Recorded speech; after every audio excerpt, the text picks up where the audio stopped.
আসসালামু আলাইকুম ওরহমতুল্লাহি ওবরকাতুহ। আলহামদুলিল্লাহ ওয়াসসালাতু ওয়াসসালামু আলা রাসূলিল্লাহ। আম্মা বা'দ। ফাকাদ ক্বালা আল্লাহু তাবারাকা ওয়া তাআলা ফি কালামিহিল মাজিদ বা'দা আউযু বিল্লাহি মিনাশ শাইতানির রাজীম। বিসমিল্লাহির রহমানির রহিম। ইন্না আনজালনাহু ফি লাইলাতিল কদর। সর্বগ্রের প্রশংসা জ্ঞাপন করছি আল্লাহ রাব্বুল আলামিনের জন্য। দরুদ ও সালাম বর্ষিত হোক সর্বযুগের সর্বশ্রেষ্ঠ মহামানবের প্রতি সাল্লাল্লাহু আলাইহি ওয়াসাল্লাম।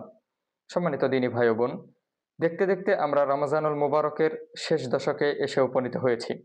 এই শেষ দশকেই রয়েছে লাইলাতুল কদর। আজকের আলোচনায় আমরা লাইলাতুল কদর নিয়েই আলোচনা করব ইনশাআল্লাহ। লাইলাতুল কদর এমন একটি রাত, যে রাতে আল্লাহ রাব্বুল আলামিন কোরআন নাজিল করেছেন। তিনি বলেন, ইন্না আনজালনাহু ফি লাইলাতিল কদর। আমি লাইলাতুল কদরের রাতে কোরআন নাজিল করেছি। লাইলাতুল কদর এমন একটি রাত, যে রাতে আল্লাহ রাব্বুল আলামিন লাউহে মাহফুজ থেকে প্রথম আসমানে কোরআনকে নাজিল করেন। লাইলাতুল কদর এমন রাত, যেই রাতের ব্যাপারে, যেই কদরের ব্যাপারে আল্লাহ রাব্বুল আলামিন পবিত্র কোরআনে পূর্ণাঙ্গ একটি সূরা নাজিল করেছেন, সূরাতুল কদর নামে।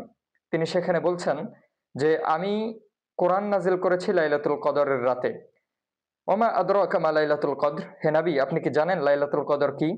এই প্রশ্নের মাধ্যমে আল্লাহ রাব্বুল আলামিন লাইলাতুল কদরকে আরো মর্যাদাবান করেছেন। এটার যে আলাদা একটা মর্যাদা এবং ফজিলত রয়েছে, এটা বোঝানোর জন্যই আল্লাহ রাব্বুল আলামিন প্রশ্ন করে বলছেন, ওয়ামা আদরাকা মা লাইলাতুল কদর। আপনি কি জানেন লাইলাতুল কদর কি? লাইলাতুল কদরি খায়রুম মিন আলফি শাহর। লাইলাতুল কদর এমন রাত, যেই রাত ১,০০০ মাসের চেয়ে উত্তম। ১,০০০ মাস মানুষ ইবাদত করলে যত নেকি হবে, এই একটি রাতে ইবাদত করলে তার চেয়ে বেশি নেকি হবে। সুবহানাল্লাহি ওয়া বিহামদিহি সুবহানাল্লাহিল আযীম। আল্লাহ রাব্বুল আলামিন পরবর্তী আয়াতে বলছেন, তানাজ্জালুল মালাইকাতু ওয়ার রূহু ফিহা বিইذনি রাব্বিহিম মিন কুল্লি আমর।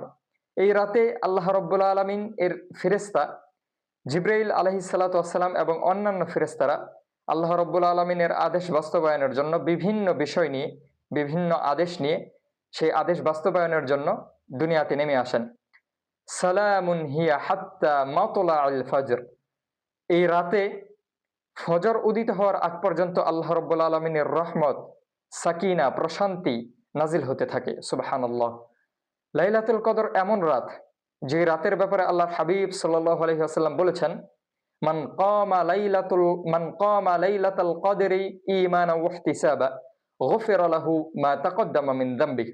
যে ব্যক্তি ঈমানের সহিত সওয়াবের আশায় লাইলাতুল কদরের রাত জাগরণ করবে, সেই ব্যক্তির পূর্বের সকল গুনাহ আল্লাহ রাব্বুল আলামিন ক্ষমা করে দিবেন। তবে লাইলাতুল কদরের রাতটি কোন রাত, সেটা আল্লাহ রাব্বুল আলামিন নির্দিষ্ট করে বলে দেননি। সে রাতটি আমাদের থেকে গোপন রাখা হয়েছে। তদুপরি আল্লাহর হাবিব সাল্লাল্লাহু আলাইহি ওয়াসাল্লাম বলেছেন, তাহাররাউ লাইলাতাল কদরি ফিল বিত্র মিনাল আশরিল আওয়াখির মিন রমাদান। তোমরা রমাজানের শেষ দশকের বেজোর রাতগুলোতে লাইলাতুল কদর অন্বেষণ করো। শেষ দশকের ৫টি বেজোর রাতের লাইলাতুল কদর থাকার সম্ভাবনা খুবই বেশি। তবে উবাই ইবনে কাব রাদিয়াল্লাহু তাআলা আনহুর আরেকটি হাদিসে বর্ণিত হয়েছে, তিনি বলেন, ইন্নী লা আ'লামুহাল লাইলা আল্লাতী আমারানা রাসূলুল্লাহ সাল্লাল্লাহু আলাইহি ওয়াসাল্লাম বিকিয়ামিহা। আমি সেই রাতটি সম্পর্কে জানি, অর্থাৎ লাইলাতুল কদর সম্পর্কে জানি, যে রাতে আল্লাহ রাসূল সাল্লাল্লাহু আলাইহি ওয়াসাল্লাম আমাদেরকে কিয়ামুল লাইল করার আদেশ দিয়েছেন। সেই রাতটি হচ্ছে হিয়া লাইলাতুস সাবি'i ওয়া ইশরিন। সেটা হচ্ছে ২৭ তারিখ, রমাজানের ২৭ এর রাত।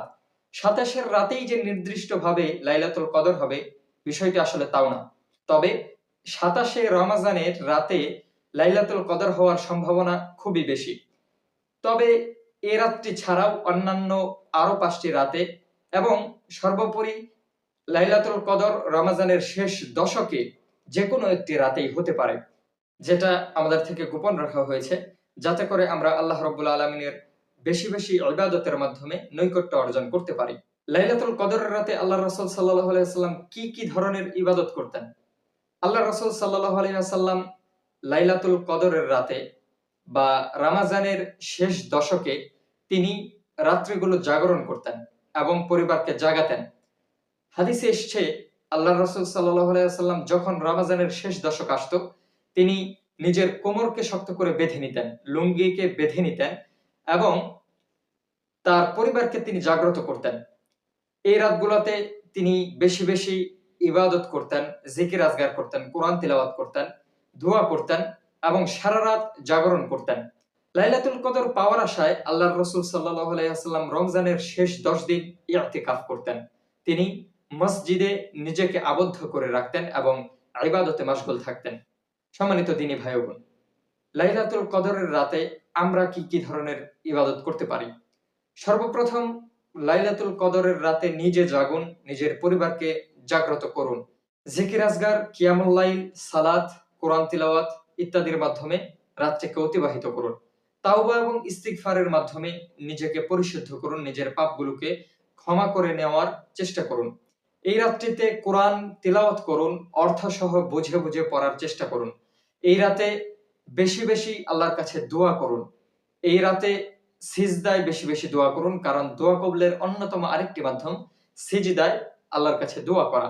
এবং এই রাতের বিশেষ একটি দোয়া রয়েছে, আল্লাহ রাসূল সাল্লাল্লাহু আলাইহি ওয়াসাল্লাম শিখিয়েছেন লাইলাতুল কদরে এই দোয়া করতে হবে, আল্লাহুম্মা ইন্নাকা আফুউন তুহিব্বুল আফওয়া ফা'ফু আন্নি।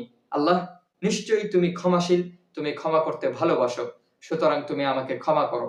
বেশি বেশি এই দোয়া পড়ার চেষ্টা করবেন।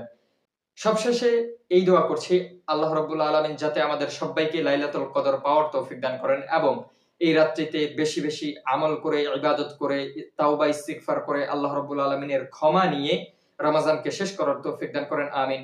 আসসালামু আলাইকুম ওয়া রাহমাতুল্লাহি ওয়া বারাকাতুহু।